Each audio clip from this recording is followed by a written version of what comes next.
Igbo ana m asị ya dịrị unu mma n'ụtụtụ, dịrị unu mma n'ehihie, dịkwara unu mma n'abalị. Ana m asị ya dịrị unu mma n'Eke, ya dịrị unu mma n'Orie, ya dịrị unu mma n'Afọ, ya dịkwara unu mma na Nkwọ.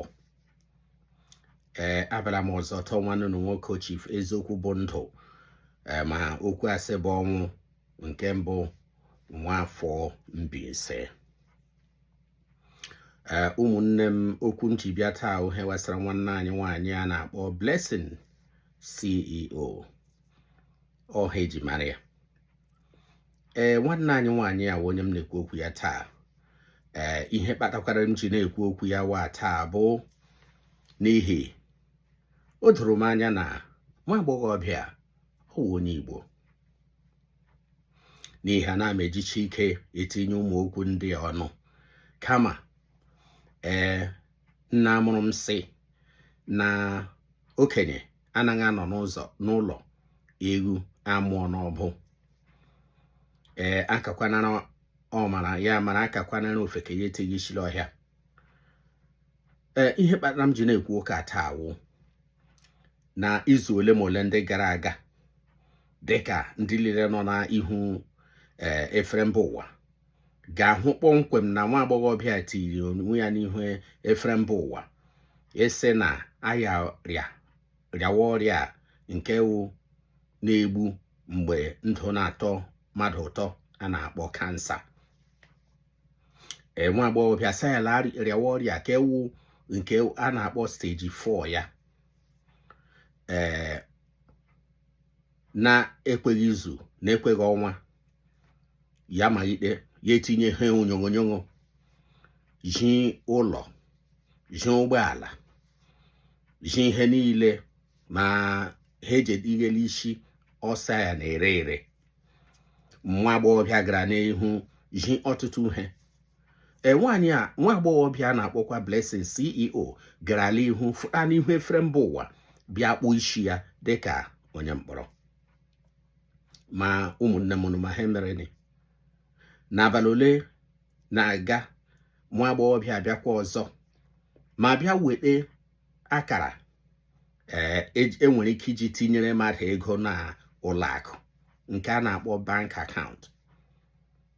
Biko aga m ekwu okwu a ya dị ọtụtụ, mana ana m arịọ gị weta ozi ya, gbasa ozi ya n'ikuku. Ma dịka ị na-ege okwu a, ana m arịọ gị kpọmkwem ka ị werekwa akọnuche gị na-eme ihe mgbe ọbụla. Mgbe nwa agbọghọbịa tinyere akara ụlọakụ ya, ndị mmadụ o kwere ka nghọta na ndị mmadụ na-etiri ya ego. Ndị tiri otu ikpege, ndị tiri ikpege abụọ, ndị tiri otu akpa ego, ndị tiri akpa naira, ndị tiri akpa iri. Ndị mmadụ ndị ọgbata ọsọ mgbe he dị mmadụ na mkpa amalite gbatawara nwa agbọghọbịa ọsọ enyemaka iji mara ma a ga-adọfụta ndụ ya. Ndị ji okwu ọnụ tinyere, ndị nakwa ekpe ekpere kwenyere na ekpere ha ga-arụ ọrụ kpekwere. Ọtụtụ ndị gara ije, ndị ekwentị na-akpọ dịka ọ na-akọwa. Ma ụmụnne m ma ha mere ni n'ikpeazụ ya wụrụ na nwanne anyị nwaanyị a Blessing CEO evukweghị ọrịa.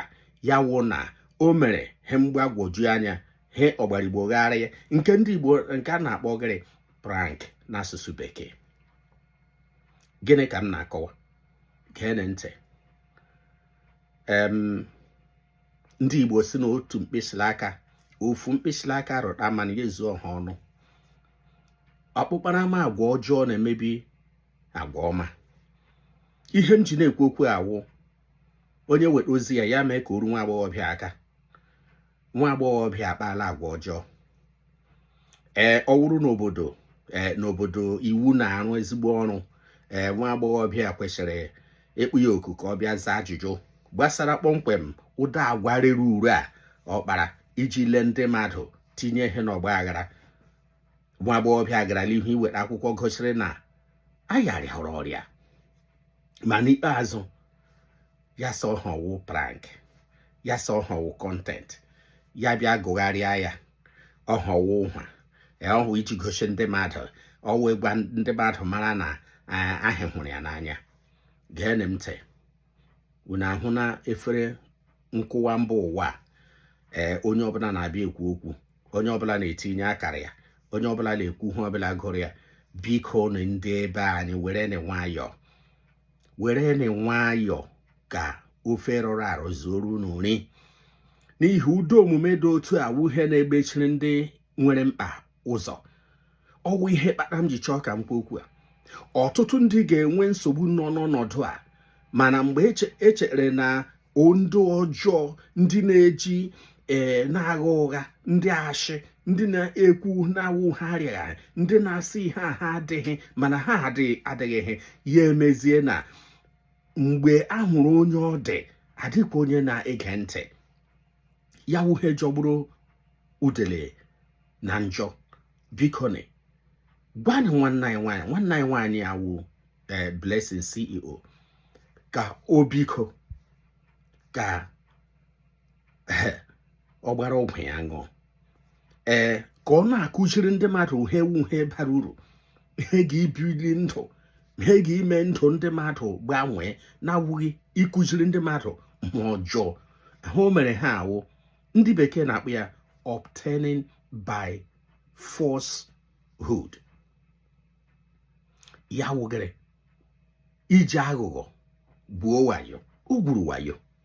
Ya wụ na ọ wụrụ obodo ahazi, a gara akpọ nwanne anyị nwaanyị a gbaa ya ajụjụ ọnụ n'ụzọ kwesịrị ekwesị, ịmata hewu nkwem ebumnobi ya, n'ihi egbulu ngwere ọdụ na-abụ ka akpa abịa.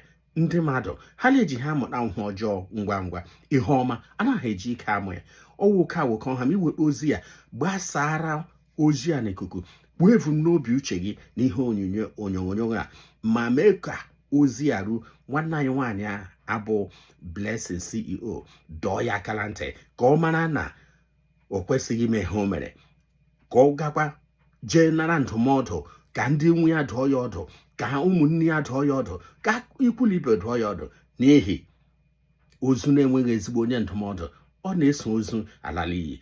Nwanne m nwaanyị, ihe mere jọrọ njọ, lagbanyeghị otu iji dụwa ọnụ kwuo ya, lagbanyeghị otu iji dụwa aka ka ya, na mgbede otu o ji na-atọ gị ọchị.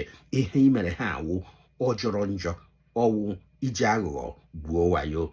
Ya wụ ndị Igbo, ya dịkwa n'oke a n'ụbọchị taa, ụbọchị nta ka anyị chọọ na Owere Nchi. Ụwa dịkwara unu mma. Ọnwa nọ nwoke Chief Eziokwu bụ ndụ ma okwu asị bụ ọnwụ. Nke mbụ, Nwafọ Mbaise hụrụ ozi ya. Ụwa dịkwara unu mma. Ndewone.